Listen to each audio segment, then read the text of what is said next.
Boa noite a todos, sejam bem-vindos. Agradecer a presença aí dos nossos alunos, nossos convidados que estão aqui pela primeira vez no IBMEC, nossos professores, a presença do Instituto Millennium, as pessoas aí da Débora, as pessoas do Diogo. O Instituto Millennium está com a gente desde o começo do semestre, né? Do primeiro semestre, Diogo. E desde lá nós temos trazido vários palestrantes de renome para poder engrandecer aqui a nossa noite, discutir assuntos que são de relevância para o Brasil e para o mundo. O IBMEC tem quase 50 anos, né, de idade e nada mais do que falar sobre negócios, né, trazer uma pessoa como o professor Troigo.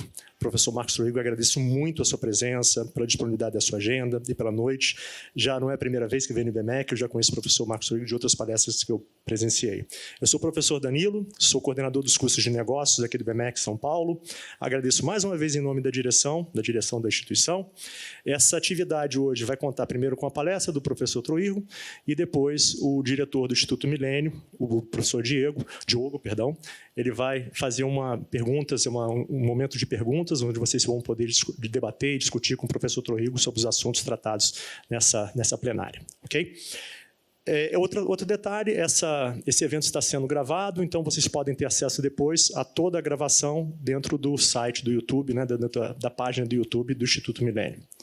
Bom, falando um pouquinho sobre o nosso palestrante, o professor Marcos Troigo é Transformational Leadership Fellow da Universidade de Oxford, Distinguished Fellow do INSEAD, membro do Conselho do Futuro Global do Fórum Econômico Mundial, foi presidente do Novo Banco de Desenvolvimento, conhecido como BRICS, e secretário especial de Comércio Exterior e Assuntos Internacionais do Ministério da Economia. Fundou e dirigiu o BRIC Lab na Universidade de Columbia, em Nova York, onde lecionou Relações Internacionais. Foi um dos principais negociadores do acordo Mercosul-União Europeia, economista, cientista político e diplomata, é conselheiro de empresas multinacionais e autor de livros sobre desenvolvimento econômico, relações internacionais e inovação. Para falar sobre a nova geoeconomia global, chamo ao palco o professor Marcos Troigo. Muito obrigado.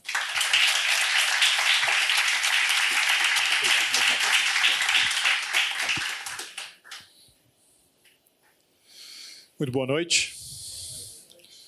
Professor Danilo, obrigado pela acolhida, em nome do IBMEC, essa casa tão querida. Cumprimento todos os professores do IBMEC. Obrigado, professor Diogo, presidente do Instituto Millennium, por essa oportunidade. É uma satisfação estar aqui com vocês. Vocês sabem que eu me senti um pouco vindo para cá, como se eu estivesse entrando numa máquina do tempo, né?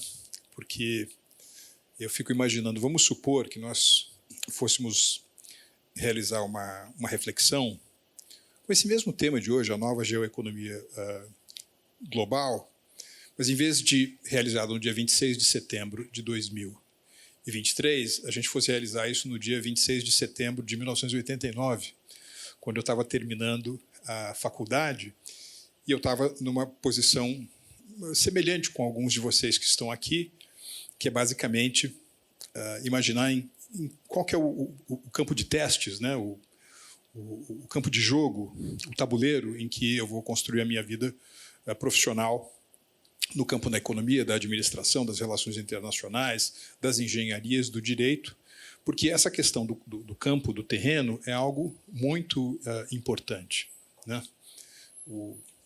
O professor Danilo mencionava agora há pouco que eu fui presidente do Banco dos BRICS. Eu morei em Xangai de 2020 até recentemente.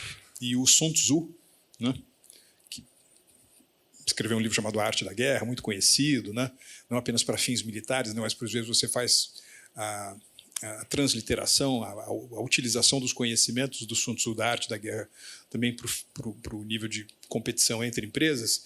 Ele dizia coisas do tipo: conheça teu inimigo como a ti mesmo, conheça o terreno como a ti mesmo. E eu acho que essas são lições muito importantes para nós. Meu sobrenome é um sobrenome andaluz, espanhol, Troijo, né? E eu gosto muito de um filósofo espanhol chamado José Ortega y Gasset. E ele é muito famoso por uma frase que eu acho que é muito verdadeira, que é basicamente a seguinte: yo soy yo e mis circunstâncias. Quer dizer, eu sou eu próprio e as minhas circunstâncias. E se nós olharmos o quadro, seja do ponto de vista individual, seja do ponto de vista da empresa que a gente atua, ou seja, do ponto de vista do país em que a gente vive, né, eu não sou só eu mesmo, porque há as circunstâncias que me envolvem. A minha empresa, a nossa empresa, não é apenas uma unidade corporativa funcionando no vácuo. Ela se encontra num sistema, num ecossistema, em plena dinâmica. E a mesma coisa também é verdade em relação ao nosso país, ao Brasil. Nós somos um ator num jogo bastante maior, só que esse jogo muda, né? É muito curioso, é como se a globalização, né, fosse uma espécie de organismo vivo, né, e como todos os organismos vivos, algumas características permanecem as mesmas, né, durante um determinado período de tempo, e depois elas evoluem, elas mudam, né? Assim também é com o cenário global. Então, para falar um pouco sobre esse momento, né, de máquina do tempo, se a gente voltasse, meu Deus, 1989, 34 anos atrás, e eu tentasse descrever quais eram as minhas circunstâncias, ou quais eram as circunstâncias que circundavam o Brasil e as empresas brasileiras naquele momento, eu tinha que me preparar para um mundo que era um mundo em que o Muro de Berlim estava caindo, né? 1989 é o ano da queda do Muro de Berlim. Um pouco depois, na noite de Natal de 1991, o secretário-geral do Partido Comunista da União Soviética, Mikhail Gorbachev, decide desmantelar a União Soviética. Então, aquele que foi um protagonista, junto com os Estados Unidos, da Guerra Fria, estava se desestruturando, a Guerra Fria começava a descansar em paz, ou pelo menos aquela Guerra Fria começava a descansar em paz, e naquele momento também foi publicado um artigo, originalmente na revista Foreign Affairs, depois um livro de um professor nipo-americano da Universidade de Stanford, chamado O Fim da História, né, em que se argumentava que, ao longo, né, de décadas depois que acabou a Segunda Guerra Mundial, o mundo estava dividido entre capitalismo e socialismo, democracia representativa e centralidade autoritária, Estado de Direito e mão forte de autocracias, né? E que, ao longo desse período de embate, que vai essencialmente da segunda metade dos anos 40 até a queda do Muro de Berlim em 89, ou o fim da União Soviética em 1991, né, essa dialética foi substituída por uma grande vitória das teses ocidentais, né? E, portanto, o Francis Fukuyama dizia o seguinte, que na medida em que a história pode ser entendida, como dizia o filósofo Hegel, como um jogo entre tese e antítese que produz uma nova síntese, na medida em que democracia representativa, economia de mercado e Estado de Direito são valores superiores, são bússolas, são pontos cardeais superiores na organização das sociedades, não faria mais sentido conversar sobre o fim, sobre a história. Ou seja, a história acabou, o liberalismo venceu, o Ocidente vive um momento triunfante e nós teremos prosperidade para todos a partir de então. Então, eu fui muito marcado por essa visão, né? Fui muito marcado também por uma outra visão que, de certa forma, continua conosco, que é a ideia de que o Greenwich, né, o meridiano geoeconômico do mundo, está saindo, ou estava saindo já há 34 anos atrás, do Atlântico e indo para o Pacífico, né? Ou seja, a região do Pacífico, a Ásia-Pacífico, como hub mais importante ou mais dinâmico da economia mundial. Agora, o curioso é que naquela época, né, segunda metade dos anos 80, começo dos anos 90, quando você falava em Ásia, você falava em Japão, né? Eu não sei se vocês conhecem, né, mas há um grande historiador da Universidade de Yale, chamado Paul Kennedy, que ele dizia que ele escreveu um livro no final dos anos 80 chamado The Rise and Fall of the Great Powers, a ascensão e queda das grandes potências. E na capa do livro, ele tenta mostrar o que é a competição entre as grandes potências como se fosse um rally de bicicleta. Então, na curva descendente do mundo, né, já descendo a ladeira, você tem sobre a bicicleta a figura do John Bull, que é o típico personagem britânico. No topo do mundo, mas já claramente num processo de decaída, de queda, meio que cansado das responsabilidades internacionais, com as roupas já meio carcomidas, você tem a figura de um tio Sam, representando os Estados Unidos. E quem aparece subindo a ladeira, como se estivesse prestes a assumir uma posição de desafiar a própria predominância dos Estados Unidos como superpotência do século XXI, encontra-se sobre a bicicleta um robusto lutador de sumô japonês. Ou seja, a ideia de que o Japão seria talvez o principal antagonista de um século que se pronunciava americano, agora, por seu turno, quando você olhava os números, já via claramente essa mudança da tônica da atividade econômica mundial para a Ásia. Ninguém falava sobre China. Ninguém falava sobre China. A não ser sobre a tal da population bomb, né, a bomba populacional, porque os chineses já tinham passado a essa altura dos 1 bilhão de habitantes. Aliás, não é da época de vocês, aliás, nem da época do professor Diogo, do professor Danilo, mas na Copa de Futebol de 1970, no México, quando o Brasil se tornou tricampeão do mundo, tinha uma musiquinha patriótica, aliás, eu acho uma música muito bonita, para incentivar a torcida brasileira. E a música era assim, 90 milhões em ação. Por que essa música dizia 90 milhões em ação? Porque o Brasil era um país de 90 milhões de pessoas em 1970. Quando o Brasil, em 1978, acaba em terceiro lugar a Copa do Mundo da Argentina, aliás, sem perder um único jogo, o Brasil é um país de 100 milhões de pessoas. Em 1978, né, quando Deng Xiaoping consolida a sua mão sobre os destinos da economia da China e dá início a um processo de abertura econômica naquele país, né, a chamada Opening Up Policy, a China é um país de 1 bilhão de pessoas. Desde 78, a China já tem 1 bilhão de pessoas. Então, muita gente achava, né, que a China representava uma grande possibilidade de ruptura na ordem internacional, ou riscos, né, fragmentários na ordem internacional, por conta do gigantismo populacional chinês. Né? Entre outras coisas, as dificuldades da China ter acesso a alimentos. Apenas para abrir um parênteses, no ano passado eu estive em Xangai, junto com quem na época era uma pessoa que trabalhava no meu gabinete, um chinês que tem por volta de 50 anos de idade, e nessa feira de que nós participamos, nós estávamos andando por entre os estandes e, de repente, passaram umas moças que deviam ter entre 16 e 17 anos de idade, chinesas, e nenhuma delas tinha menos de 1,70 m, 1,75 m. Aí eu virei para o meu colega de gabinete e falei assim, puxa, olha só, né, essas moças devem ser jogadoras de vôlei. Aí ele me disse o seguinte, não, presidente, não são jogadores de vôlei, não. Elas são o resultado de uma geração bem alimentada na China. Eu, por exemplo, fazendo referência a ele próprio, disse que foi tomar o primeiro copo de leite quando ele tinha 21 anos de idade. Então vejam como essas coisas todas são muito recentes e como a escala importa.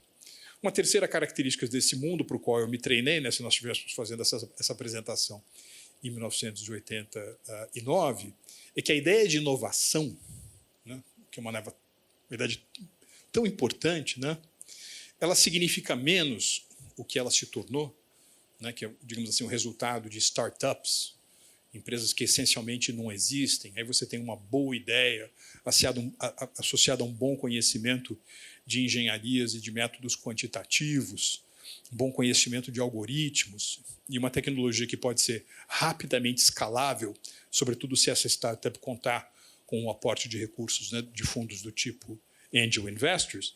Isso não era a realidade naquele período em que eu estava me preparando, como vocês estão, para o que vinha por aí. Inovação naquela época era sinônimo de reinvenção de gigantes corporativos. Né?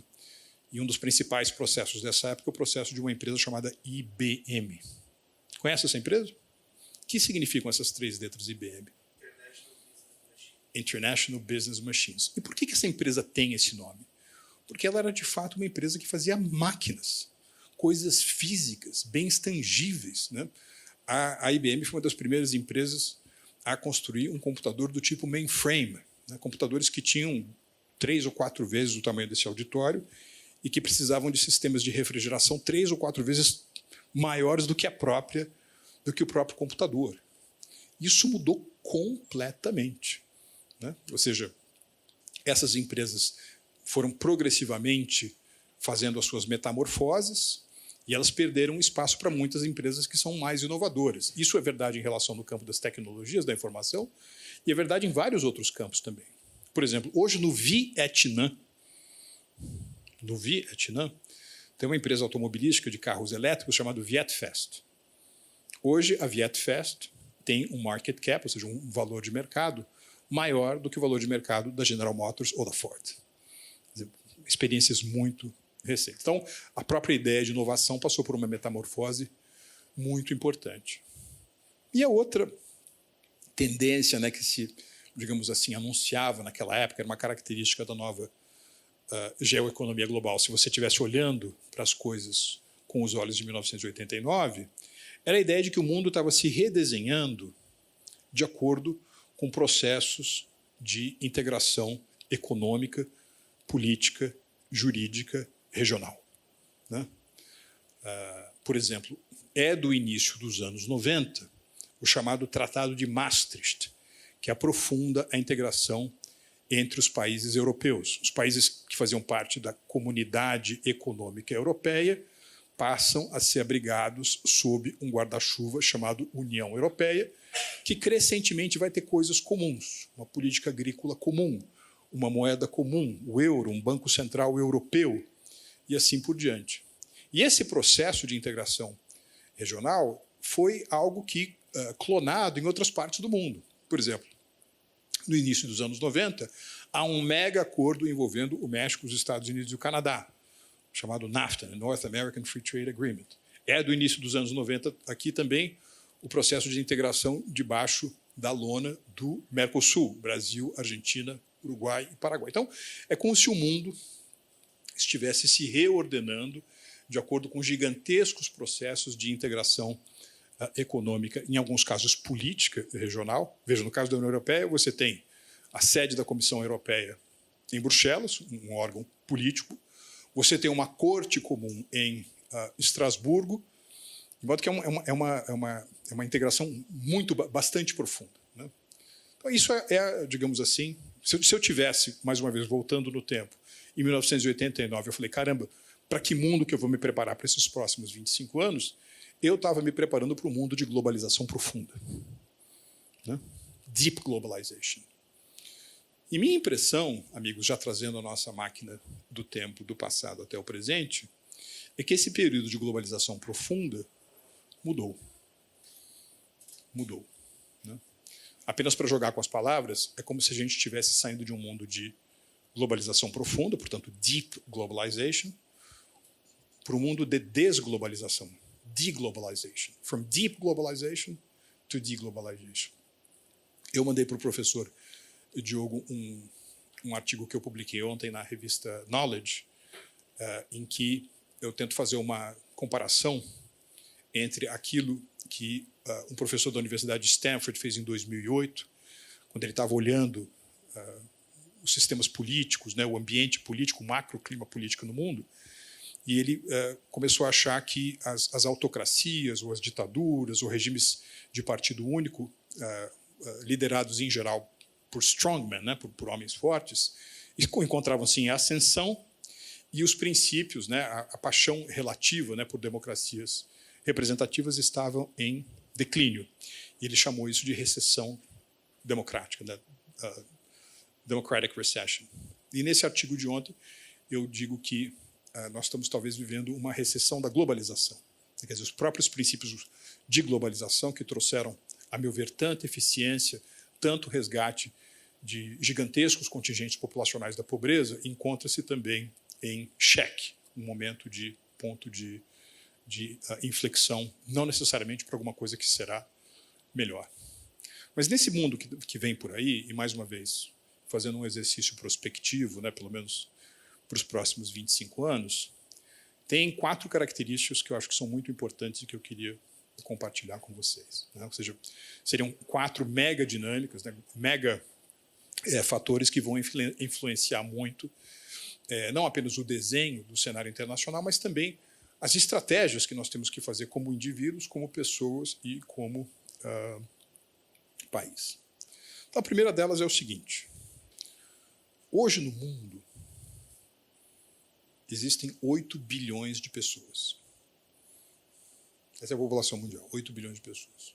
Daqui a 25 anos, portanto, no dia 26 de setembro de 2048, quando eu voltar para fazer uma palestra aqui chamada Nova Geoeconomia Global, o mundo terá 10 bilhões de pessoas. Haverá, nesses próximos 25 anos, um acréscimo líquido de 2 bilhões de pessoas ao planeta. Aliás, apenas para a gente ter uma ordem de comparação, 2 bilhões de pessoas significa que nos próximos 25 anos o mundo vai ganhar uma nova China, populacionalmente falando, um novo Estados Unidos, populacionalmente falando, e uma nova Rússia, populacionalmente falando. Porque é isso que 150 bilhões de pessoas, população russa, mais 350 milhões de pessoas, população dos Estados Unidos, mais 1,5 bilhão que a população da China representa. Aliás, apenas por curiosidade, quem aqui é estudante de economia? Quem aqui já ouviu falar num economista chamado Angus Maddison? Alguém já ouviu falar nele? Então, esse é um grande contribuinte, né, contribuidor do debate econômico, e era um sujeito que tinha muita ambição conceitual e intelectual. E ele utilizava ferramentas históricas e ferramentas estatísticas para fazer coisas do tipo: qual será que era o PIB do mundo no ano em que Jesus Cristo nasceu? Ou qual era a população do mundo no ano em que Jesus Cristo nasceu? Então, mais uma vez, sabe quanto tempo levou para o mundo acrescentar 2 bilhões de pessoas ao planeta? Então é o seguinte: de acordo com o Angus Maddison, a população mundial no ano em que Jesus nasceu, 2023 anos atrás, era de 150 milhões de pessoas. Essa era a população mundial no ano do nascimento de Jesus. Sabe em que ano foi, ou seja, quanto tempo demorou para a população mundial ser de 2 bilhões e 150 milhões de pessoas? Foi em 1929. Ou seja, vai acontecer no planeta Terra, nos próximos 25 anos, um aumento populacional, mais uma vez em 25 anos, que levou 1929 anos para acontecer anteriormente. Estou vendo aqui meu querido amigo, né, o Daniel Couto, com quem eu tive o prazer de trabalhar no Novo Banco de Desenvolvimento. O Novo Banco de Desenvolvimento é uma instituição multilateral. E a instituição multilateral mais tradicional é a ONU, a Organização das Nações Unidas. Se vocês forem lá, a sede da ONU em Nova York, né, lá na Primeira Avenida, antes do portão principal tem 193 bandeirinhas. São 193 países que têm assento na ONU. Esse aumento populacional de 2 bilhões de pessoas que nós vamos ter nos próximos 25 anos virá apenas de 9 países. Você vai ter 184 países com declínio populacional, inclusive o Brasil, inclusive a China, e você vai ter aumento populacional em 9 países. Sabem quais são? Índia. Aliás, nesse ano, nós todos fomos testemunhas oculares de um eclipse razoavelmente raro, que é o momento em que um país ultrapassa o outro como o país mais populoso do mundo. Eu, por exemplo, aprendi na escola que os 5 maiores países do mundo em termos territoriais eram a União Soviética, depois a Rússia, o Canadá, o número 2, a China, número 3, Estados Unidos, número 4, e o Brasil era o número 5. E em população era o seguinte: a China era o maior, a Índia era o número 2, os Estados Unidos, o número 3, a Indonésia, o número 4, e o Brasil era o número 5. Então, nessa parte populacional, você já teve 3 alterações de posições. Quer dizer, a Índia ultrapassou a China e o Brasil foi ultrapassado pela Nigéria e pelo Paquistão. Então, aumento populacional nós teremos na Índia, nós teremos no Paquistão, haverá um pequeno aumento marginal da população nos Estados Unidos, e aí todos os outros 6 países são países da África subsaariana. Nigéria, né, que, como mencionei, é o país africano de maior população, Uganda, Quênia, Tanzânia, República Democrática do Congo, Etiópia, e tem mais um. Então, fiquem com isso na cabeça. Apenas se perguntem o que significará o acréscimo líquido de 2 bilhões de pessoas à população global nesses próximos 25 anos, em questões como o tipo de onde virá a água para essas pessoas, de onde virão os alimentos para essas pessoas, De onde virá os recursos para a infraestrutura dessas pessoas? De onde virá as fontes de energia para essas pessoas? E vamos acoplar a esse segundo tema uma realidade que Daniel e eu vivemos muito nesse nosso período lá. Se você olhar qualquer projeção sobre o futuro da economia global em ciclos de 2 anos, 5 anos, 10 anos, 25 anos, você vai ter uma contribuição relativa muito menor para a formação da demanda global, vindo de países desenvolvidos, né? E muito maior, a tônica do crescimento econômico mundial virá muito mais dos chamados países emergentes. Só que tem uma diferença aqui importante, né?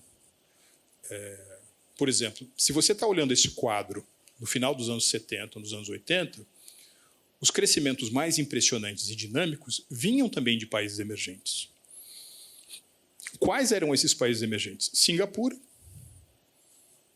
Taiwan, se você considera Taiwan um país em si, Hong Kong, né, em alguma medida, que tinha esse período debaixo da tutela britânica, depois em 97 foi reincorporado à China, a Coreia do Sul, né, que havia, mais uma vez, conseguido, em alguma medida, emular o exemplo japonês de crescimento por meio das exportações. Essas eram as coqueluches, os países da moda. São países que, no seu conjunto, a literatura econômica chama de tigres asiáticos. Agora, para esse novo ciclo da globalização, para esse novo ciclo de expansão geoeconômica que a gente está olhando, a tônica do crescimento mundial vai vir de atores de grande contingente populacional. É isso? Índia, 1,5 bilhão de pessoas. Indonésia, 270 milhões de pessoas. Egito, mais de 100 milhões de pessoas. Vietnã, mais de 100 milhões de pessoas. O crescimento contínuo da China. A China não vai parar de crescer. Tem muita gente fazendo previsões cataclísmicas. Não é? Muito provavelmente a China vai crescer menos, vai crescer melhor, mas vai crescer sobre uma base de um PIB nominal que hoje é de praticamente 20 trilhões de dólares. Né? E aí eu pergunto para vocês, não esqueçam lá a primeira característica, que é esse aumento vertiginoso, estonteante da população global. Mas pense nessa outra marca aqui, ou seja, a força do crescimento econômico vem também de países emergentes com grande população. Veja o caso da Índia, por exemplo. Né? A Índia, nesses últimos 10 anos, cresce percentualmente a cada ano, com exceção de 2020, que é o ano mais crítico dos efeitos da Covid-19, a taxas superiores à da China. Né? A distância entre os dois ainda é muito grande. Hoje, a economia indiana, com uma população um pouquinho maior que a chinesa, é 5 vezes menor, né, do que a economia da China, mas, percentualmente, a Índia está decolando. Né? E ela deve continuar decolando, deve continuar tendo taxas de crescimento muito expressivas para os próximos anos. Eu aprendi com os matemáticos uma mágica. É uma mágica chamada regra dos 70. E ela é utilizada, por exemplo, para você determinar quanto tempo leva para um país dobrar a sua renda per capita baseado na sua taxa anual de crescimento. Então, vamos supor, a Índia está crescendo 7% ao ano. 70 dividido por 7, 10. 10 é o número de anos que leva para a Índia dobrar a sua renda per capita. Ora, se você é um país como a Suíça, não é? Ou como o Catar, ou como Singapura, ou como Liechtenstein, né? Você já tem uma renda altíssima e você dobra a sua renda per capita, em geral, o destino dos recursos adicionais, os recursos incrementais, é os domicílios comprarem mais um imóvel, né? Fazer mais uma viagem internacional, fazerem uma cirurgia plástica, né? ou incrementarem muito o seu investimento em saúde e em beleza. Né? Esses são, em geral, os destinos da renda. Agora, o que vocês acham com um país, como é o caso da Índia, que, por exemplo, nos próximos 10 anos, pode dobrar a sua renda per capita de um patamar muito baixo, a renda per capita da Índia de 3 mil dólares, e se ela cresce 7% ao ano, em 2033 ela tem uma renda per capita de 6 mil dólares.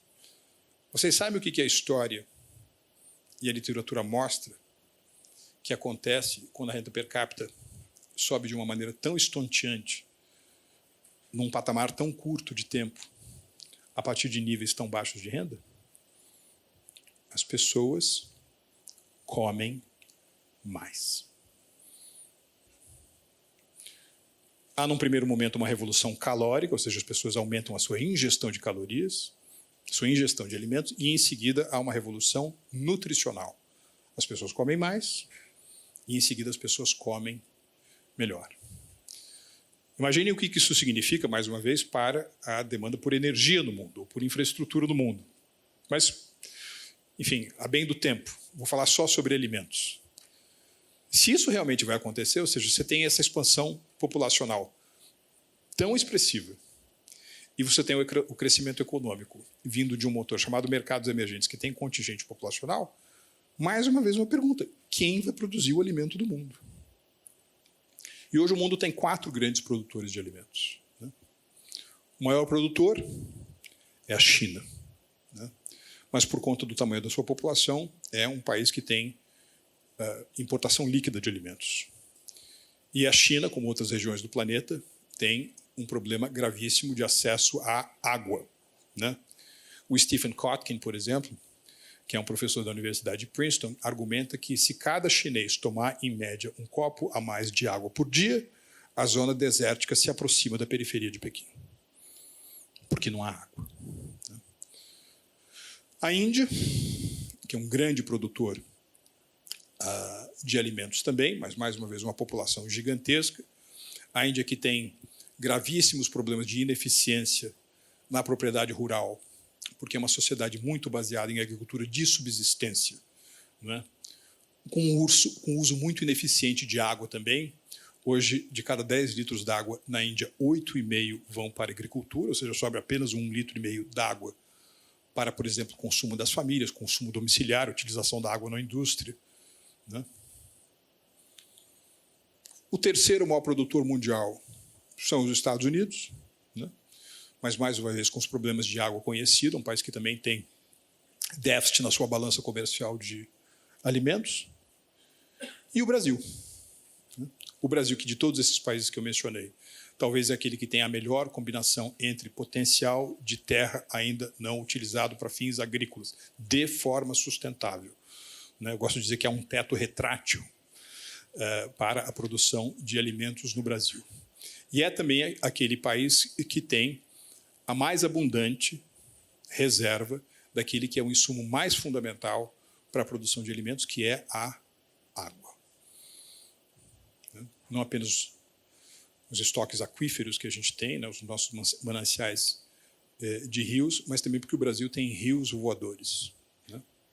O tipo de clima que a gente tem permite índices pluviométricos que adicionam uma camada de competitividade e sustentabilidade à produção de alimentos no Brasil. Apenas para dar uma ideia do que esse casamento entre crescimento do mundo emergente e potencialidades do Brasil na produção de alimentos significa, e Daniel e eu vimos muito isso quando nós estávamos lá em Xangai, em 2001, portanto no começo do século, o comércio Brasil-China era de $1 bilhão por ano. Hoje, o comércio Brasil-China é de $1 bilhão a cada 60 horas. Por conta dessas características, mais uma vez, de crescimento dos emergentes e potencialidades brasileiras, hoje o Brasil é um país que exporta mais para a Malásia do que para a Itália, mais para a Tailândia do que para a França, mais para a Coreia do Sul do que para a Espanha. Então, você tem mais para a Índia do que para Inglaterra, Escócia, País de Gales e Irlanda do Norte juntos. Então, essa é uma tendência que vai continuar. Mais uma vez, essa característica do crescimento dos emergentes. Isso, na minha opinião, só vai se acentuar por uma razão também de escala. Hoje, se você pegar os países do chamado G7, Estados Unidos, Japão, Alemanha, França, Reino Unido, Itália e Canadá, do ponto de vista da paridade de compra, esses países têm um PIB combinado de 49 trilhões de dólares. Agora, se você levar em consideração o E7, os 7 maiores economias emergentes do mundo, que eu aqui arbitrariamente estou identificando como China, Índia, Brasil, Indonésia, Turquia, México e Arábia Saudita, esses países já têm um PIB combinado de 58 trilhões de dólares em paridade de compra. Isso só vai continuar se acentuando. A terceira característica que eu gostaria de mencionar para vocês, né, dessa nova geoeconomia global, tem que ver com o redesenho daquilo que os economistas chamam de cadeias globais de valor, né? As redes globais de valor estão se redesenhando, né? Eu, por exemplo, me acostumei com um mundo descrito por aquele colunista famoso do New York Times chamado Thomas Friedman, né? E ele publicou há um certo tempo uma espécie de bíblia, né, da globalização profunda, que era um livro chamado O Mundo é Plano. Então, nesse mundo que é plano, as cadeias globais de valor estavam organizadas mais ou menos da seguinte forma. Por exemplo, a empresa que desenha uma bola de vôlei fica na Alemanha. Mas o couro sintético dessa bola de vôlei é feito na Malásia. A cola dessa bola de vôlei é feita no Vietnã. A bola é montada na China. A embalagem dessa bola é feita no Japão. A empresa de navegação que leva a bola da sua origem até o mercado destino é uma empresa norueguesa. O escritório de contabilidade que rege essa relação fica sediada na Irlanda. A agência de publicidade que marca a campanha global dessa bola é uma agência de publicidade brasileira. Então, nominalmente, nesse cenário de globalização profunda, você poderia ler na bola Made in China, mas, na realidade, essa bola é Made in the World. Né? A minha impressão é que esse mundo está mudando. Né? Há um redesenho dessas cadeias globais de produção e o papel relativo, por exemplo, da China como fábrica do mundo vai diminuir. Eu vim agora há pouco de falar no Congresso Nacional do Aço, né? E uma preocupação muito grande, uma preocupação muito legítima, é a preocupação quanto à desindustrialização do Brasil. Um dos processos mais fascinantes de desindustrialização que nós podemos testemunhar no mundo hoje é a desindustrialização da China. A China está, a olhos vistos, diminuindo o percentual do seu PIB oriundo da manufatura, da indústria. Isso é uma má notícia para a China? Não necessariamente, porque esse processo é resultado da confluência de um número de fatores. Existe, de fato, uma tensão, uma competição, né, uma rivalidade geopolítica que respinga no campo geoeconômico entre os Estados Unidos e a China, entre os europeus e a China, e a experiência concreta da Covid-19 fez com que algumas empresas ou países enxergassem nessa relação uma indesejada uma hiperdependência no mercado chinês. E, portanto, é uma espécie de diáspora de capitais produtivos da China para outras localidades. É também o resultado do fato de que a própria economia chinesa está evoluindo. Por exemplo, a China não é mais hoje um país de baixo custo, né? Um low-cost country. Em algumas áreas, a China tem, enfim, briga cabeça a cabeça com os Estados Unidos, com a Coreia do Sul, com a Alemanha e com o Japão, como o país que mais deposita patentes na Organização Mundial da Propriedade Intelectual. Né? Hoje, o setor de tecnologia na China, a capacidade de inovação endógena é realmente muito impressionante. Então, é natural, né, que as novas oportunidades não estejam necessariamente localizadas no setor de manufatura, mas esteja localizado no setor de mentifatura. Manufacturing, mind factory, né? Brain factory, aquilo que é intensivo em inteligência e inovação, e não necessariamente que tem como diferencial a vantagem comparativa da mão de obra barata. E isso faz, portanto, que haja hoje uma migração de capitais manufatureiros que anteriormente estavam sediados na China para outras localidades. Ora, para onde esses capitais estão indo? Alguns deles estão indo para a Índia. A Índia tem uma estratégia industrial chamada Make in India, né, que chegou junto com o primeiro-ministro Narendra Modi.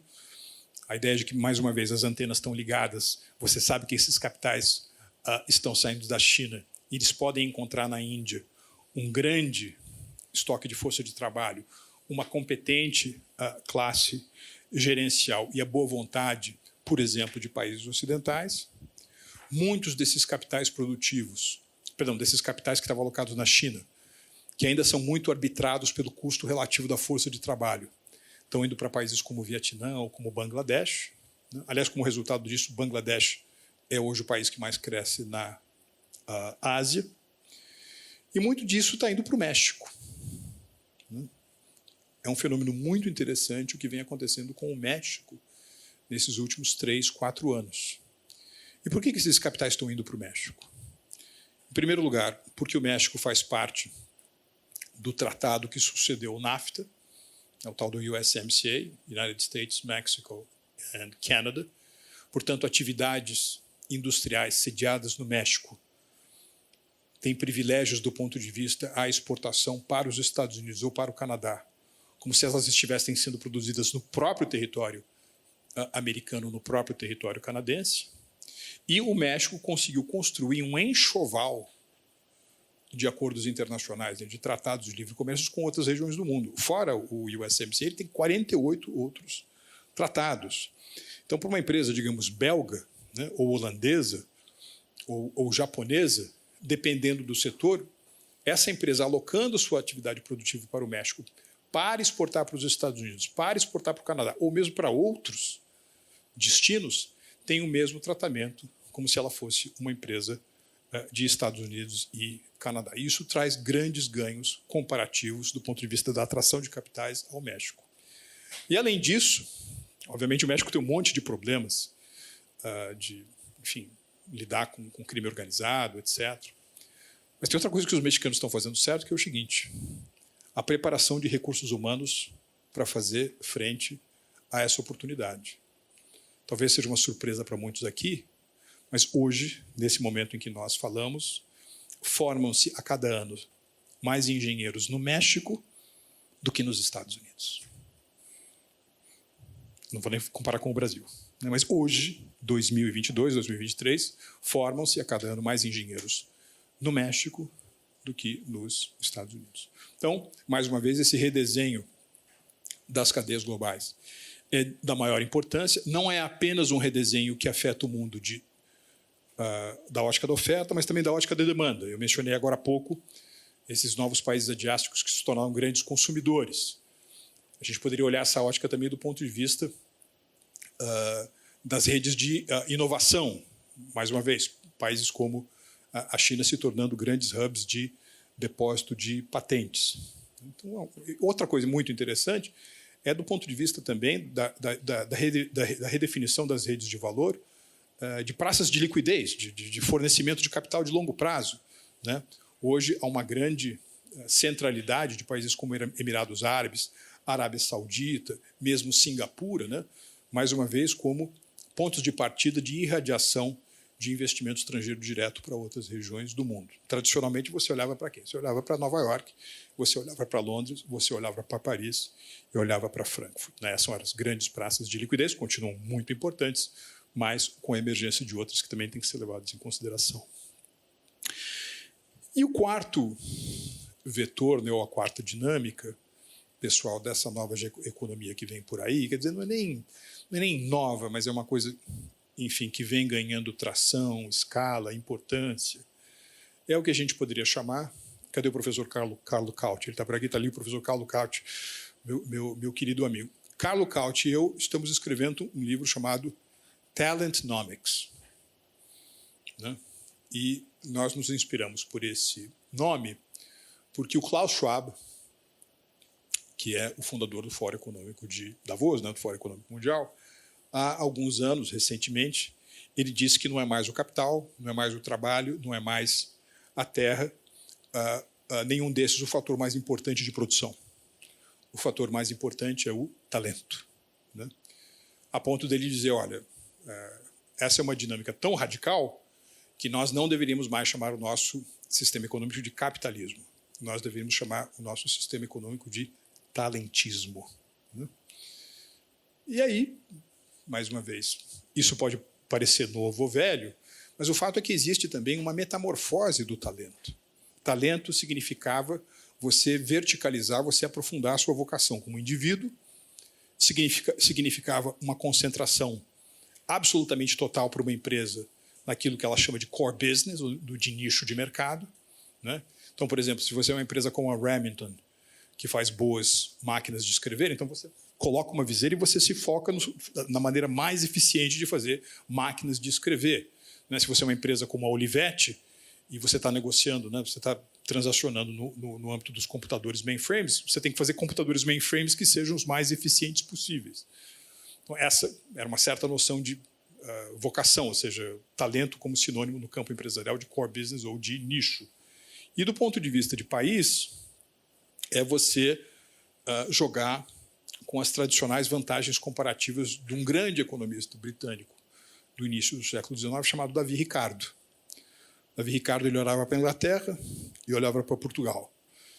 Ele olhava para Portugal e via muita chuva, mas aí depois um período de seca, via um solo razoavelmente fértil, um país que recebia uma brisa marinha.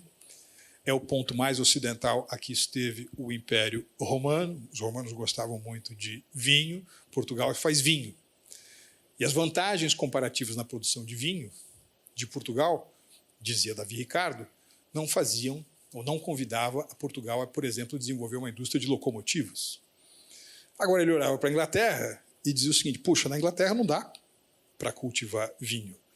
Agora, por outro lado, houve uma série de inovações aqui que nos permitem, por exemplo, um motor a vapor, que pode oferecer o poder necessário para uma locomotiva. Então, se a Inglaterra se concentrar na produção de trens e de locomotivas e Portugal se concentrar na produção de vinho, as trocas internacionais serão nada mais do que um intercâmbio de eficiências, portanto, todos vão ganhar.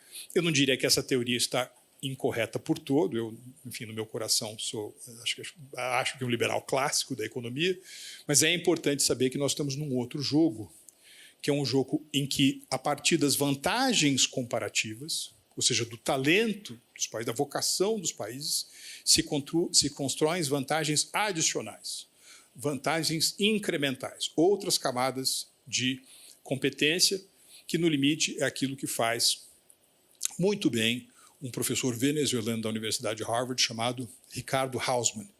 Ele chama isso de Atlas da complexidade econômica.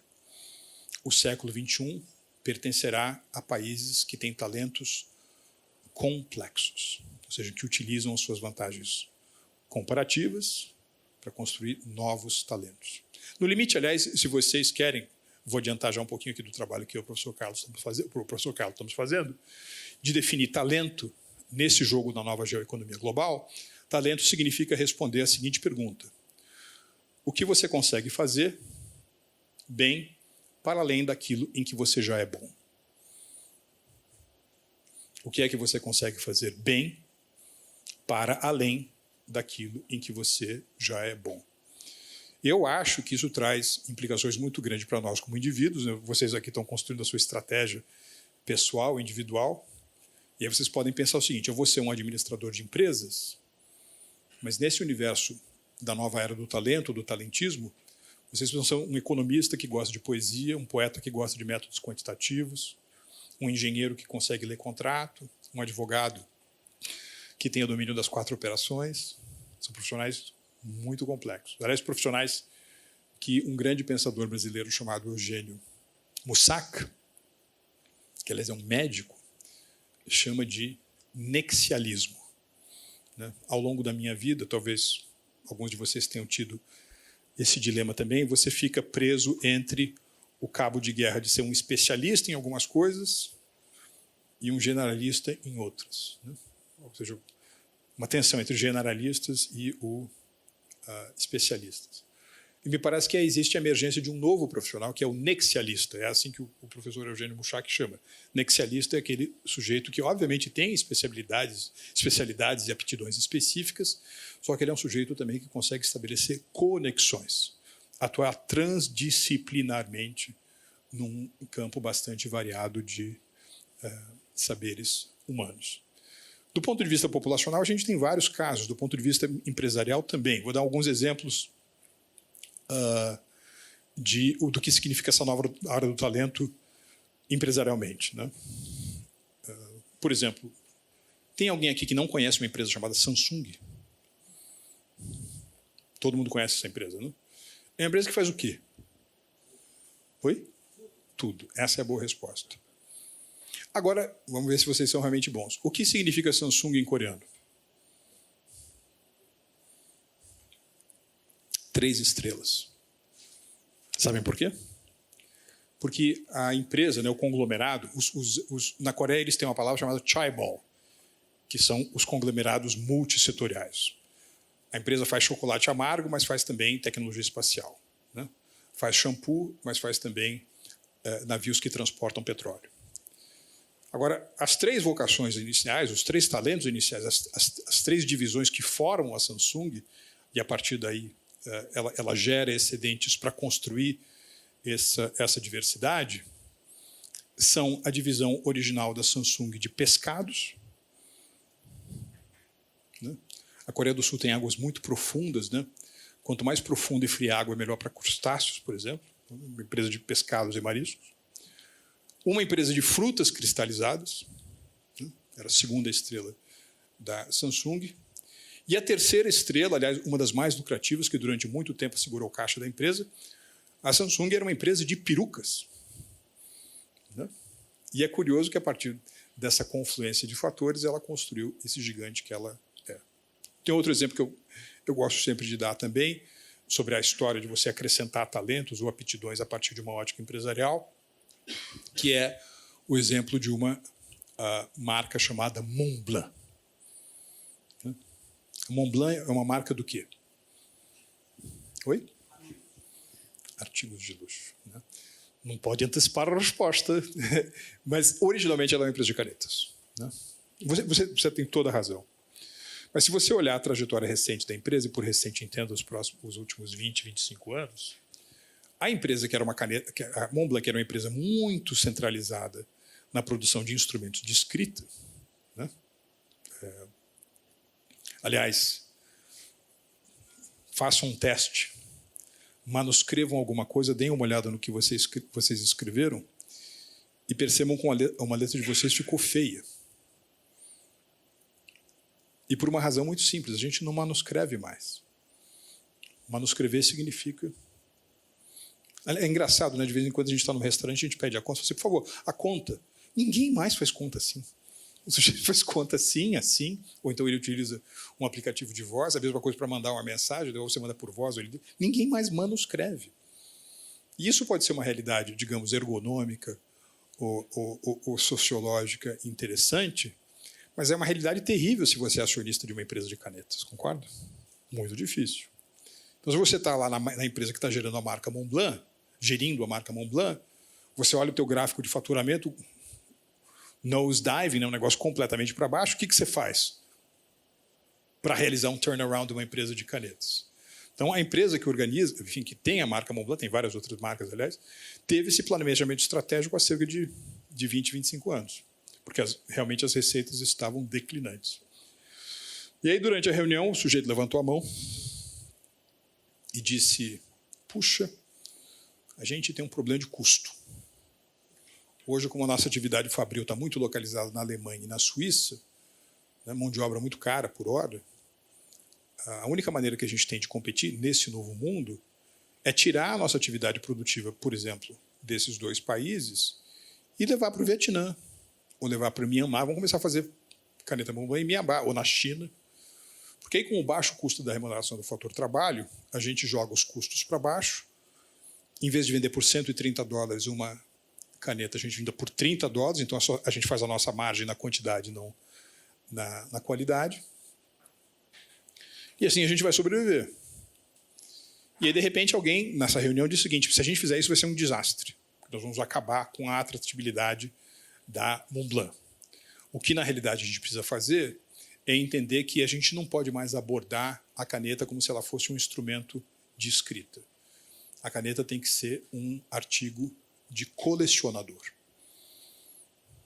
Então, Romero Brito, vem cá, desenha uma caneta numerada de 0 a 1000. Sebastião Salgado, vem cá, pensa aí numa caneta que tem uma imagem fotográfica, a gente vende de 0 a 1000. aniversário da Revolução Francesa. Lançam lá uma coleção de Montblancs. E é curioso que, durante um tempo, a empresa utilizou essa estratégia, segurou um pouco esse processo de queda da empresa, mas depois de um determinado momento as vendas continuaram a cair. Aí eles tomaram uma decisão baseada na intervenção de um dos conselheiros, que estava olhando aquilo tudo e disse o seguinte: olha, na realidade nós não somos uma marca de canetas, nós somos uma marca de artigos e experiências de luxo. Luxo. Aliás, você não pode responder. De onde vem a palavra luxo? Alguém sabe? De luxação. Exatamente. É uma palavra que vem de um campo semântico médico. Eu achava que vinha do Egito Antigo, né, que tinha Luxor, né, a capital dos faraós, mas não, vem de luxo, luxação. Porque significa alguma coisa que, por conta de uma intervenção, perdeu a sua funcionalidade. Luxo é tudo aquilo que é inútil. Por isso que é tão gostoso, não é isso? Por isso que, digamos assim, é algo que fala mais à esfera do prazer do que à esfera da funcionalidade, à esfera da utilidade. E aí o que a empresa que gere a marca Montblanc fez? Ela fez o translado horizontal da experiência de luxo da marca Montblanc, que estava muito centralizada em instrumentos da escrita, para outras coisas. Por exemplo, relógios, que são um dos itens de joalheria que os homens compram, masculina. Fragrâncias, né? Cosméticos, artigos de couro de luxo, artigos de seda de luxo, de spas, ou seja, você entra no spa Montblanc às 9 horas da manhã, sai às 5 horas da tarde, você tomou uma massagem, fez um tratamento de pele e assim por diante. Resultado, hoje, de cada $100 que entram na marca Montblanc, essencialmente 80 vem de fontes de receita que não mais a venda tradicional de canetas.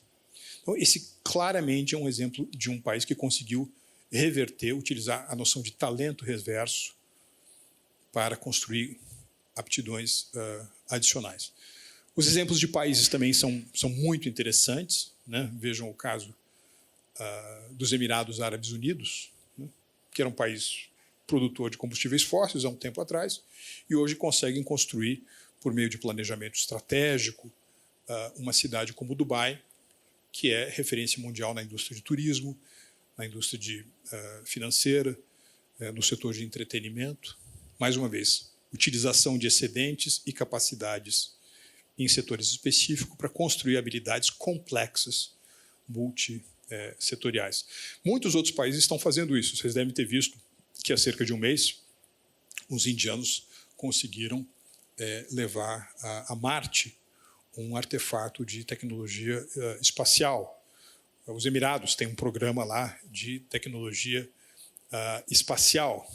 Singapura está na fronteira daquilo que é a indústria bancária do século XXI. Então, uma série de outros países têm conseguido fazer isso. Mais uma vez, eu chamo isso de talentnomics, ou seja, a utilização da sua vocação para transformar a sua primeira era de talento numa era de talento complexo. Isso que é esse processo.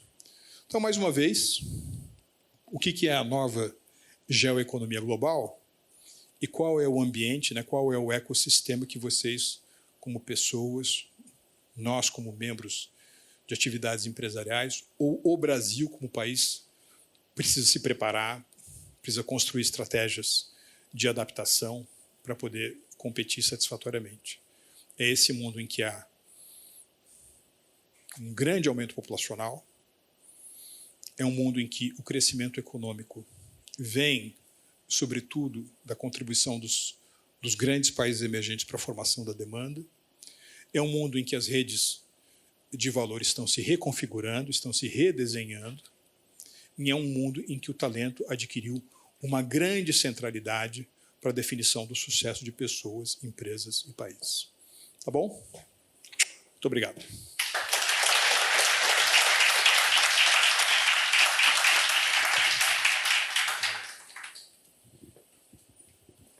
Desculpa ter falado tanto. Obrigado, professor Troirro. Vamos agora ter um momento de conversa. Temos um microfone aí, Débora? Débora está com o microfone ali, então quem tiver perguntas pode levantar a mão. Mas eu queria ter esse privilégio aqui de moderador e fazer a primeira, Marcos. Eu quero saber a tua análise tanto positiva quanto normativa sobre o Brasil, nesse mundo em que a gente tem essas duas placas tectônicas aí em volta de China e Estados Unidos, e alguns países conseguem lidar melhor, eu acho, que com se encaixar melhor nesse vale. Eu queria saber de você como que o Brasil deveria se encaixar, mas também como que você acha que o Brasil de fato vai se encaixar. Diogo, a imagem que eu gosto de utilizar é a imagem de um jogo de cartas. É como se o Brasil e outros países, né, outras potências, tivessem sentados em torno de uma mesa, né, uma mesa redonda. Tem aquela superfície verde na mesa, né, um jogo de cartas. O jogo está sendo jogado. Só que aí, de repente, alguém entra na sala de jogo e diz o seguinte: senhoras e senhores, acabamos de receber uma mensagem do Instituto de Prevenção de Terremotos e daqui a 5 minutos haverá um terremoto de 3,5 graus na escala Richter. Então, eu gostaria de convidar todos a se direcionarem até um bunker aqui que a gente tem no subsolo do prédio para que nós possamos nos proteger contra esse terremoto. Aí nós todos vamos lá para o bunker. Acontece o terremoto, nós gostamos de jogar, a gente volta para a mesa de jogo. Quando a gente chega na mesa de jogo, como é que estão as cartas? Algumas caíram, outras estão lá misturadas, tem alguma em cima da cadeira. Então, o sujeito que está distribuindo, enfim, que está organizando o jogo, ele é forçado a recolher o baralho e distribuir o baralho de novo. E aí, de repente, o Brasil que está jogando, ele olha ali a mão dele e fala assim: puxa, eu estou com um jogo muito bom. Porque esse mundo é um mundo em que segurança alimentar está no topo das prioridades. E o Brasil é uma superpotência na produção de alimentos.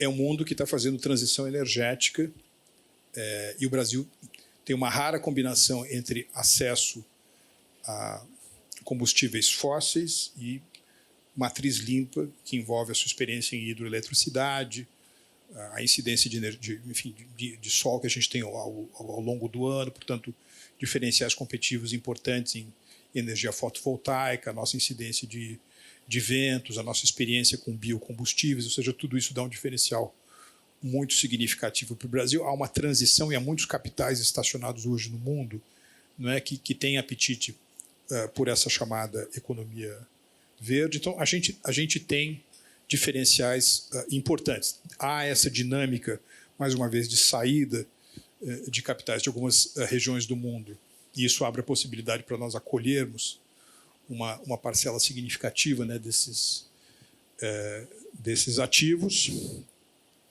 Só que, para isso, nós precisamos de uma estratégia, né? E a estratégia que o Brasil tem que jogar, como você bem mencionou, ela também é um pouco imantada pelos grandes polos gravitacionais que o mundo tem hoje, né?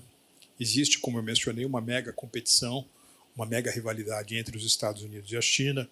Há uma mega rivalidade também entre os europeus e os chineses, entre os europeus e americanos. Quer dizer, há uma reedição muito forte daquilo que não é novo na história, que é uma competição entre grandes potências, né? E é interessante, o Goldman Sachs, por exemplo, né, um dos maiores bancos de investimento do mundo, um lugar onde tem um monte de gente inteligente que trabalha, ele publicou há alguns meses um paper que eu acho que o professor Danilo, por exemplo, depois poderia distribuir para todos os alunos, chamado de The Rise of the Geopolitical Swing States, né? A ascensão dos estados geopoliticamente pendulares, né? E o Goldman Sachs utiliza essa terminologia porque, na tradição americana de eleições, essencialmente dois partidos, né, nos Estados Unidos, Partido Democrata e Partido Republicano, existem alguns estados que são tradicionalmente democratas. Então, por exemplo, a Califórnia, sempre democrata. Massachusetts, sempre democrata. Agora tem uns países que são alguns estados que são super republicanos. Texas, por exemplo, sempre republicano. New Mexico, sempre republicano. Perdão, Alabama, sempre republicano, né?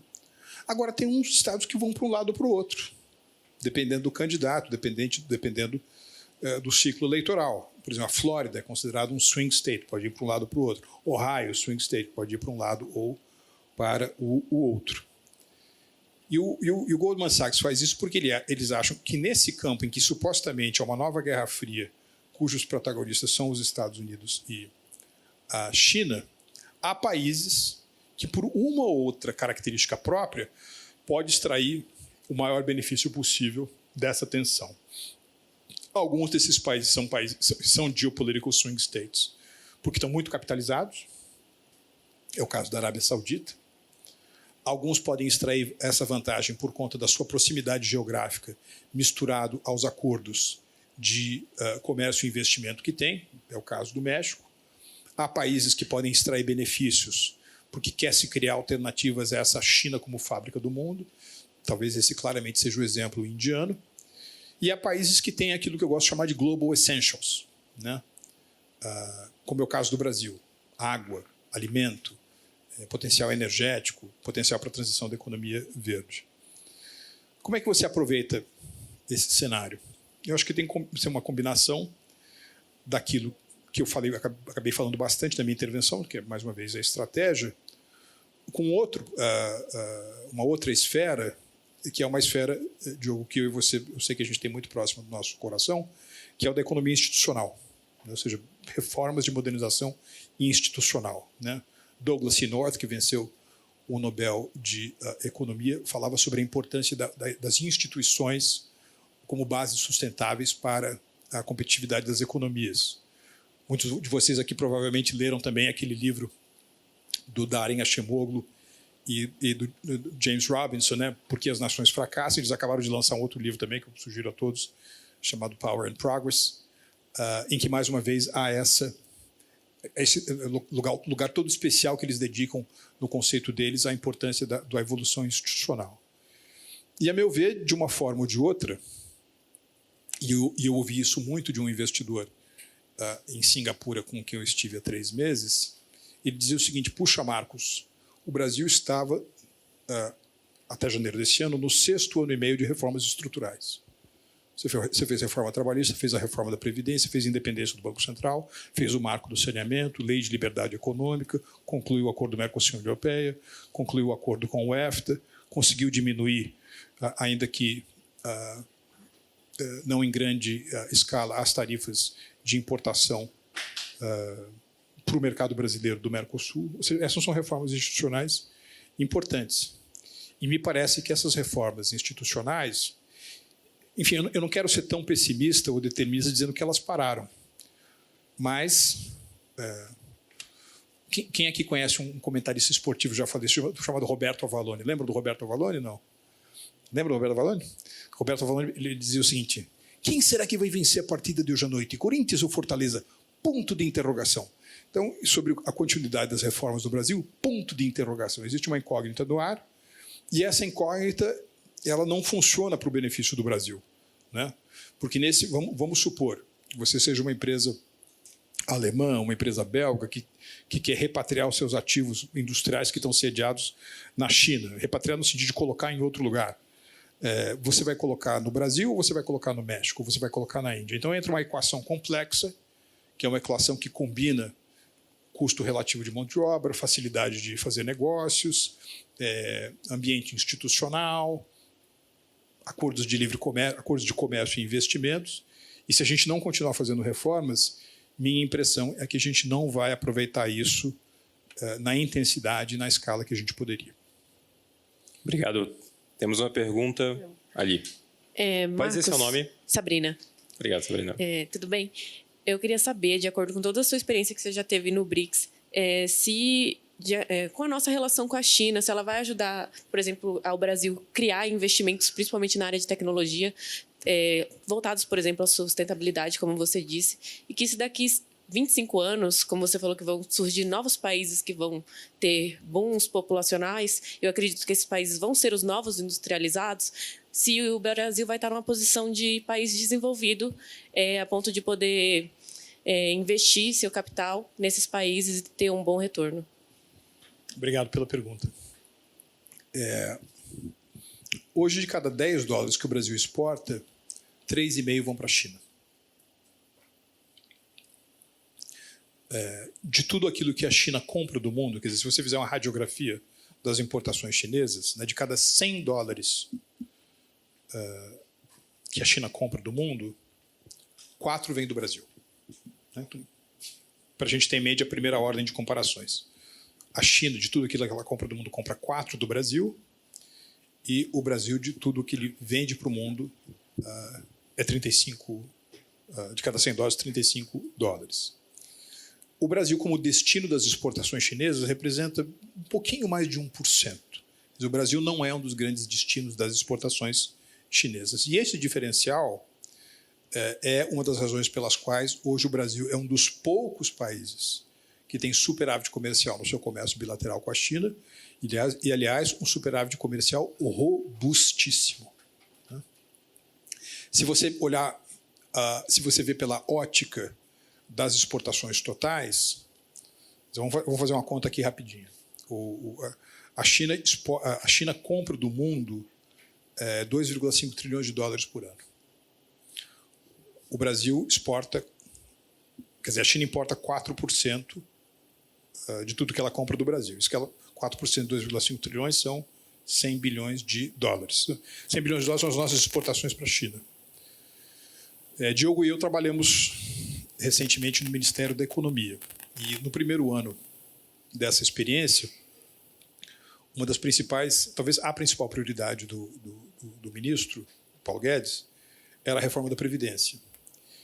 E ele, acho que teve uma maneira assim, muito assim, de comunicação efetiva, né, de quanto significava isso para o Brasil, quando ele disse que nós queríamos economizar R$1 trilhão aos cofres públicos num período de 10 anos com a reforma da Previdência. Né?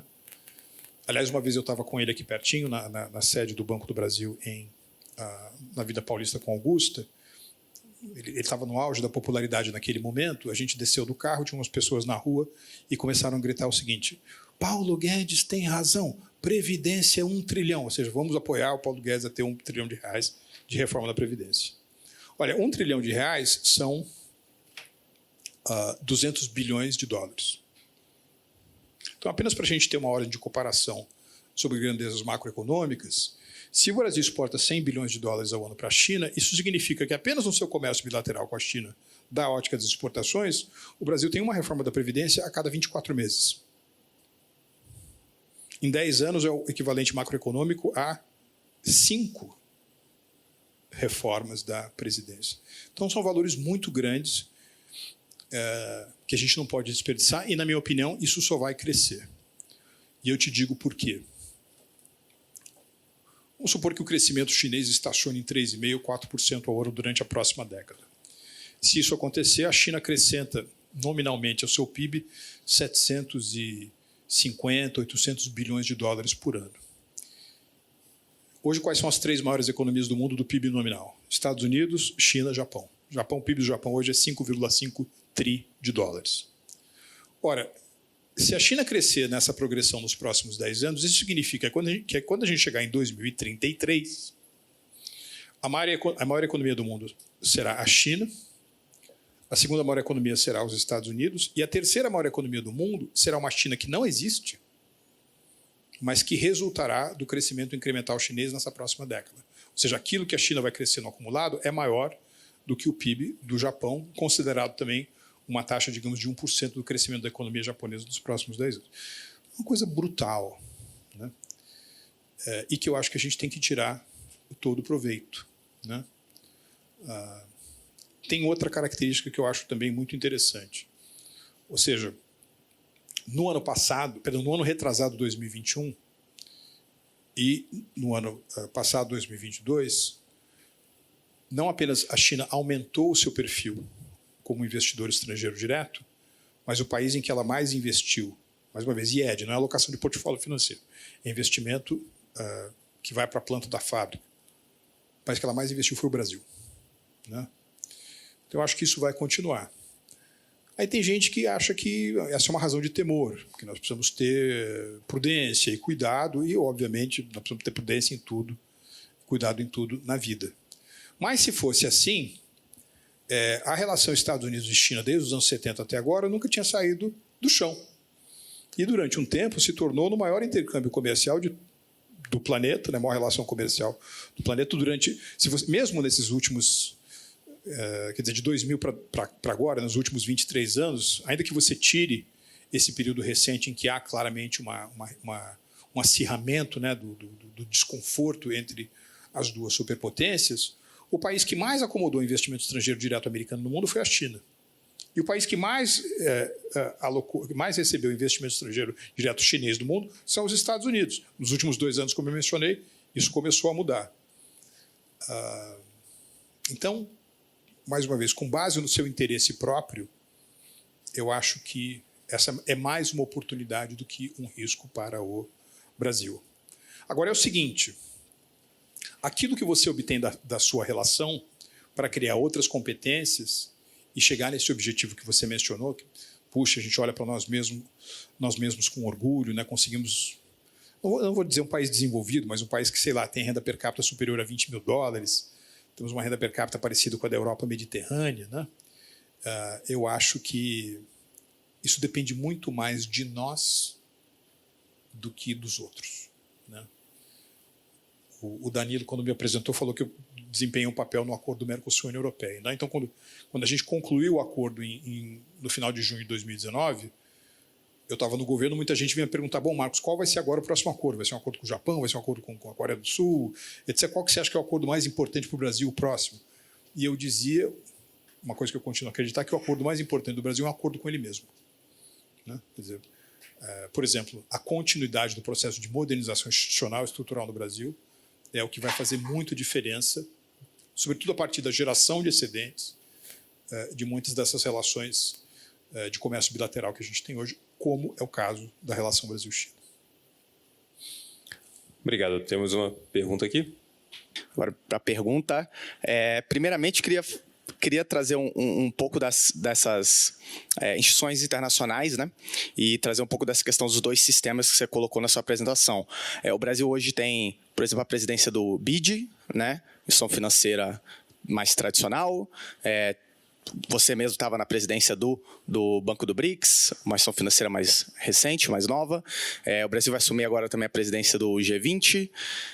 Ou seja, parece que as estrelas estão alinhando, né, para o Brasil ter um pouco mais de visibilidade a nível global. Por outro lado, muitos também estão dizendo que o BRICS é um certo opositor, até agora bem menor, mas ao sistema global ocidental, né?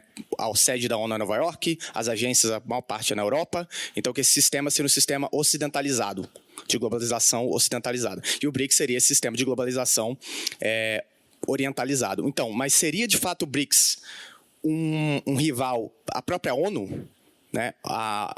Em que maneira o Brasil pode sair bem disso, né? Ter benefícios tanto desse próprio sistema, do BRICS, ou até do sistema anterior. Por exemplo, uma coisa que o presidente Lula tem falado é de conseguir um assento no Conselho de Segurança da ONU, e que o pessoal do Conselho de Segurança, teve essa polêmica agora recente com o Tribunal Penal Internacional, mas o presidente Lula lembrou algo interessante, de que os países do Conselho de Segurança não estão submetidos ao Tribunal Penal Internacional, enquanto o Brasil está, e o próprio Tribunal Penal Internacional mandaria prender o Putin, e a Rússia está no Conselho de Segurança. Então, assim, fica um pouco confusa essa situação.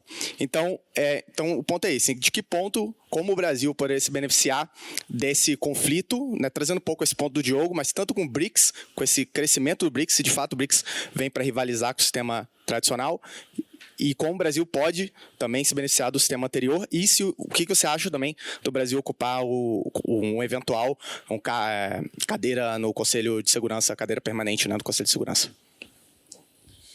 Obrigado pela... Bom, vai ser uma honra estar com vocês dia 20 de outubro. Veja, aquilo que a gente chama... Quem aqui é estudante de Relações Internacionais?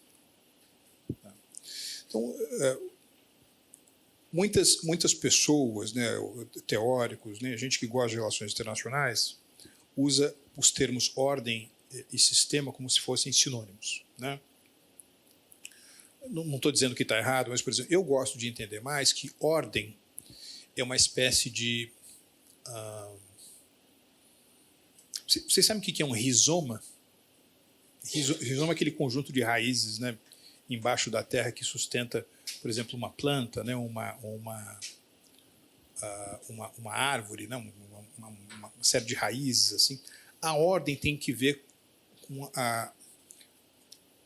os elementos mais profundos de como o poder, a riqueza e a influência está distribuída no mundo, né? Então, por exemplo, quando Roma era a potência dominante, os fluxos mais importantes de poder, de riqueza e de influência emergiam do Lácio, né? Emergiam de Roma. E isso tinha um nome, chamava Pax, o Carlo Cláudio, Pax Romana, não é isso? Teve uma época que se dizia o mesmo dos britânicos, Pax Britânica. Só que a evolução, mais uma vez, dos fluxos de poder no mundo fez com que, no século XX, você tivesse experiência de um animal novo na floresta, né? Que são as instituições multilaterais. Você teve a Liga das Nações, em Genebra, não foi bem sucedida, não conseguiu evitar conflitos mundiais. E depois, quando está prestes a terminar a Segunda Guerra Mundial, você tem a emergência de uma Organização das Nações Unidas, muito centralizada nos países que, entre aspas, ganharam a Segunda Guerra Mundial, então Estados Unidos, União Soviética, Reino Unido, França e Estados Unidos, Inglaterra, França, Reino Unido e mais tarde a China, né?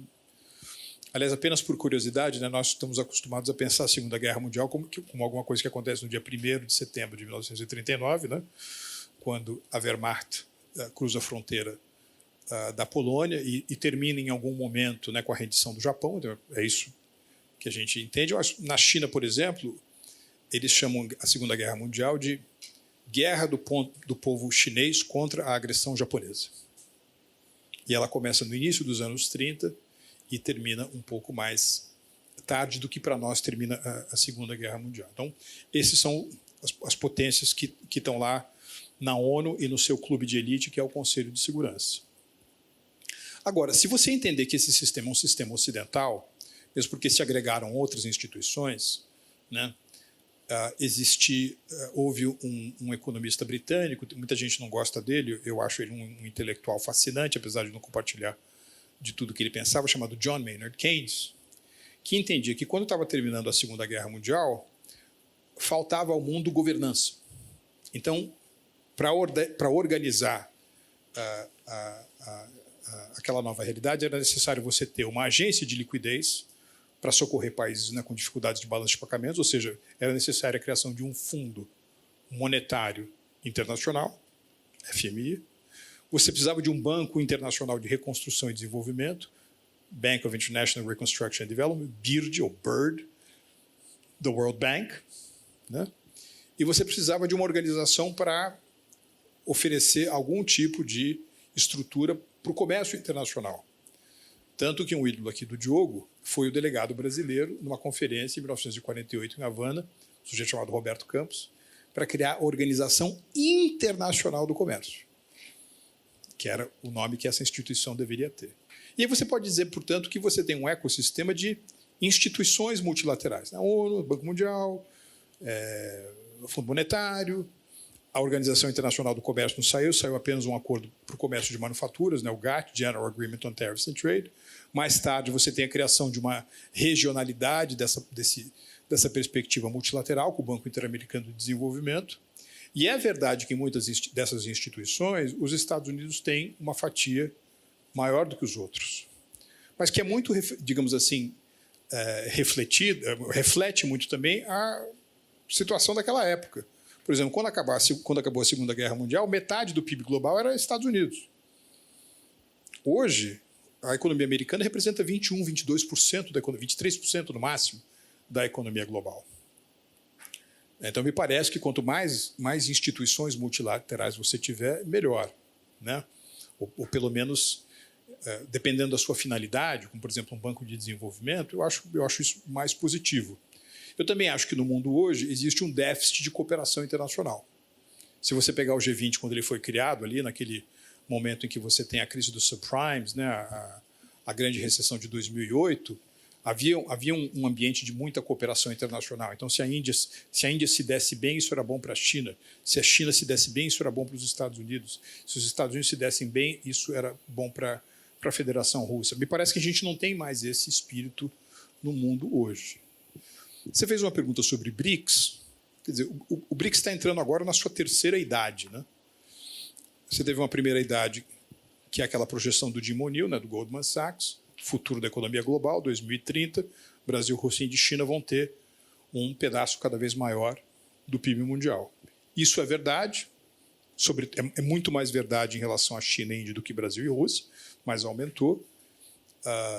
Aí, a partir, enfim, 5 ou 6 anos depois, esses países começaram a se reunir em nível de ministro da Fazenda, chefe de Estado, etc. Criou-se uma plataforma de intercâmbio de opiniões, bancos, de que resultou uma instituição, o Banco dos BRICS. Mas agora, enfim, há um novo passo. O primeiro passo eu chamo de BRICS 1.0. O segundo, que é esse processo de consulta entre países e a constituição de uma instituição como a NDB, é o BRICS 2.0. Agora, mais uma vez, tem um BRICS 3.0, que é a expansão para países, enfim, que representam regiões, né, mas que também são muito díspares entre si. A Etiópia, por exemplo, é um país que tem renda per capita de $1.000. A Argentina, que é nosso vizinho, um país que a gente gosta muito, mas numa crise financeira muito aguda, como nós todos sabemos, né? O Irã, um país sancionado internacionalmente. Então, eu acho que é uma incógnita. Vai depender. Da perspectiva do Brasil, né, eu acho que a gente tem que ter vocação para ser um global player. A gente precisa jogar com todo mundo. Aliás, uma das razões pelas quais eu sempre defendi a entrada do Brasil na OCDE é que se o Brasil se torna membro da OCDE, e mais uma vez, Diogo, a gente trabalhou muito na pavimentação desse caminho até a OCDE, o Brasil recebeu formalmente o convite para iniciar o processo de ingresso na organização, é que se o Brasil entra, o Brasil se torna o único país do mundo que é membro do G20, membro dos BRICS e membro da OCDE. Ou seja, daria um diferencial absolutamente notável ao Brasil nesse aspecto. Mas, mais uma vez, se o BRICS vai se tornar uma nova ONU. Na ONU tem um negócio criado, me parece, nos anos 60, chamado G77, que é um grupo de países em desenvolvimento que se reúne para ter mais força no cenário internacional e também dentro da arquitetura da ONU. O que esse grupo conseguiu realizar de muito diferente desde que ele foi, digamos assim, arregimentado? Me parece que não muito. Então, você está criando o quê? Mais uma camada, uma versão light, ou uma versão boutique do G77? Acho que vai depender muito. E eu acho que tem outra lição muito importante para nós, que é o seguinte: vamos supor que você vai dizer que essa arquitetura internacional dos últimos 70 anos e pico é uma arquitetura ocidental, né? Se isso é verdade, vamos supor que seja verdade, então foi durante uma arquitetura de sistema multilateral ocidental que nós observamos o mais impressionante processo de arremetida de renda per capita no mundo e redução de pessoas vivendo com menos de $3 por ano, que é o que aconteceu na China desde 1978. Não sou eu, é o Larry Summers. O sujeito foi presidente de Harvard, foi secretário do Tesouro, foi economista-chefe do Banco Mundial. Ele diz que aquilo que aconteceu na China durante esses 45 anos, né, de 78 para cá, representam um acontecimento que faz a Revolução Industrial na virada do século XVIII para o século XIX na Inglaterra parecer uma brincadeira de criança. Então, quer dizer, a ordem multilateral ocidental não foi nenhuma razão de impedimento à emergência tão dramática, e não é necessariamente um país pequenininho, né? Aliás, a gente podia dar esse exemplo, mas podia dar vários outros. Veja o que acontece com a Coreia do Sul dos anos 80 para cá, veja o que acontece com Israel da metade dos anos 80 para cá, veja o que aconteceu com o Chile durante um tempo sobre essa arquitetura, a Espanha, Singapura, né? Acho que é muito mais importante do que, enfim, ficar fazendo críticas vazias ao que a gente pode chamar de sistema multilateral ocidental, por exemplo, a gente voltar a ouvir as lições daquele que eu acho que é um dos grandes heróis do século XX, chamado Lee Kuan Yew. Conhece esse cara? Ele é o arquiteto é o Nation Builder, né, de Singapura, que hoje, aliás, por acaso, é um dos países mais, do ponto de vista econômico, mais abertos do mundo. Truia, muito obrigado. A gente tem mais uma pergunta? Vamos fazer duas rápidas aqui, você responde as duas juntas, pode ser? Olá, boa noite. Eu sou o Henrique e, como você disse, o Brasil é um produtor de bens naturais, um dos maiores produtores do setor agropecuário do mundo, e mais em compensação tem uma indústria muito fraca. Eu queria saber como o talentismo, como o senhor disse, poderia ajudar a impulsionar a indústria, porque o que o Brasil precisa para produzir bens de maior valor agregado para se destacar no comércio internacional. E aí já pode passar o microfone para a segunda pergunta. De onde é que vai vir energia para tocar esse mundo todo? Você tem acompanhado o desenvolvimento, por exemplo, de novas tecnologias na área nuclear? E também, se puder também dar uma rápida passada da sua visão de tecnologia, como é que também a tecnologia pode ajudar a dar uma equalizada entre os pobres e ricos do mundo? Obrigado. Obrigado. Bom, quanto à primeira pergunta, você está em que ano? Você está no quarto semestre, está no segundo ano, né? Quando eu estava no primeiro ano de economia, eu recebi na minha faculdade, faz tempo, hein?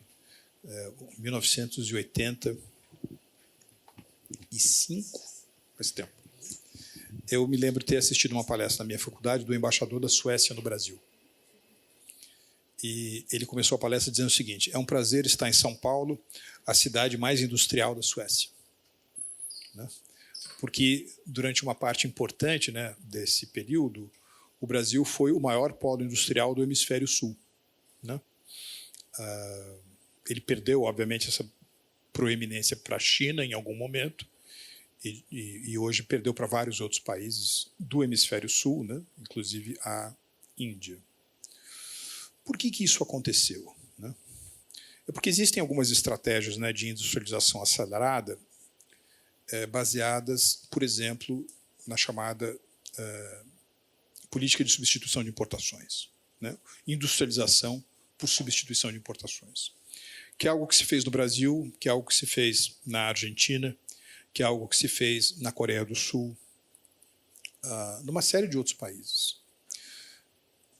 Só que é o seguinte, no caso do Brasil, durante um tempo a gente protegeu, né, as indústrias nascentes com uma produção voltada para nós mesmos, né? Ou seja, para abastecer o mercado interno.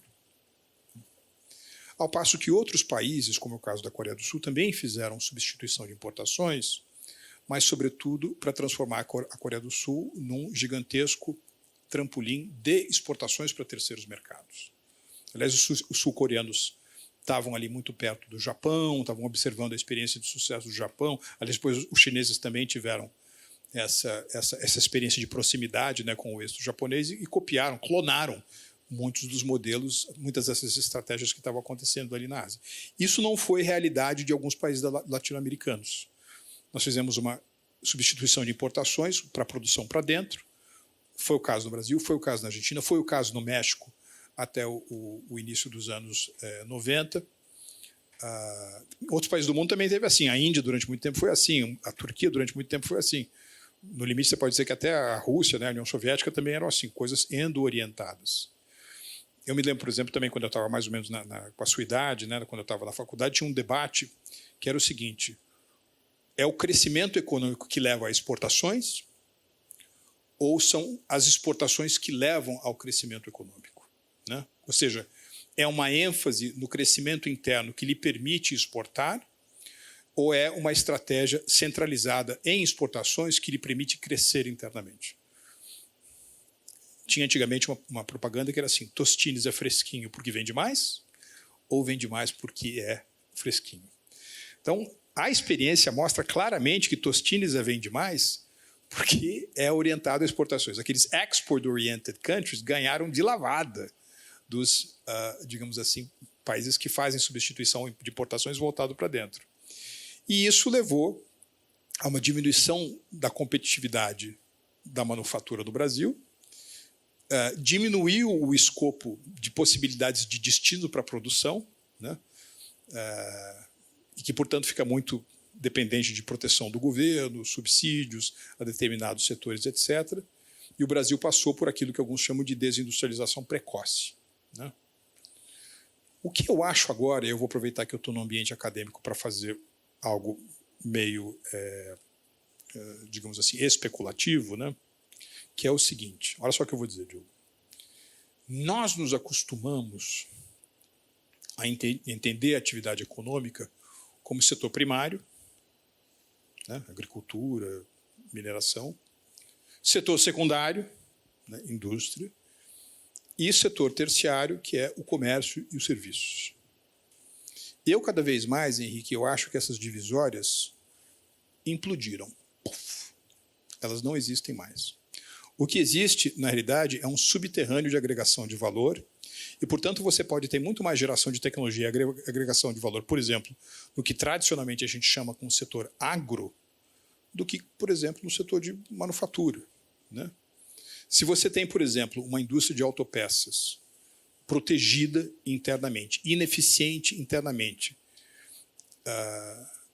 e que faz peças orientadas para o mercado interno, com nenhuma capacidade de competir internacionalmente, só porque na indústria significa que você está agregando mais valor ou gerando mais emprego, aí vamos olhar para o agro, por exemplo.